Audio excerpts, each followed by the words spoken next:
আষাঢ় শ্রাবণ কান্দে শুধু বছরে দুই মাস,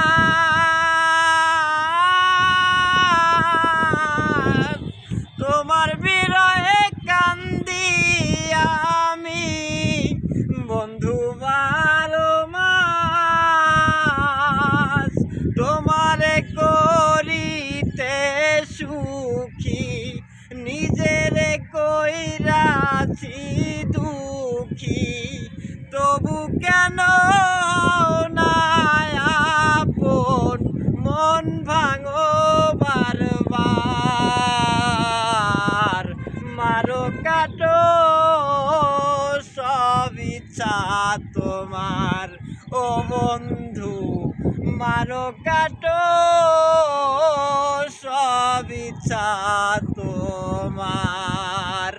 এক মরারে মারবা কতবার।